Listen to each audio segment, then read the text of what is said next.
should be level on your waist, not like this. And also, kuya, please another one. Sorry, ha? Side rails up, please. Side rails up. Side rail. Totoo, side rail. Side rail. Bakal to. We call this a side rail. Now, if you want to turn for an occupied bed, Nalalaki yung side rail lang. flex this right leg. May naksi dyan totoo eh. And then, do like that. Let him hold on that side. Okay? And you can use this one also.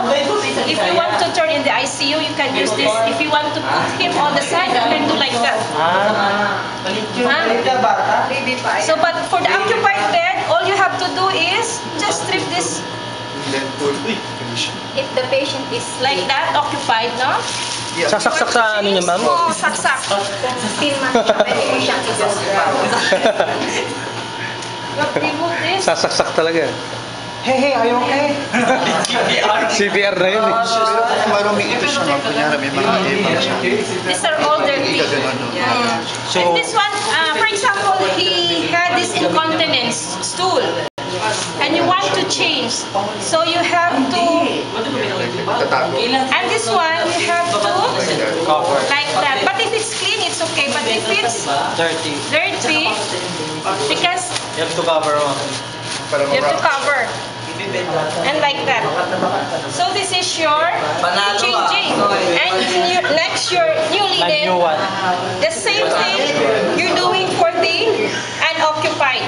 This is the occupied. So once it is done here, Start the new you one. can raise the side rails up again. Palito mo sa chest. I will not going to change. No, I'm just doing the Ako nyari na change yun lang. and then like that. Lock. And then that's the time you strip off there, pull away yung glass. Yun sa lamin niya. Pawisa na siya. Change na. Pawisa na ako yung sponsor. So you remove the old linen and pull away the new linen. Silipin niyo muna. Thank you very much. Init kaayo eh. Where's the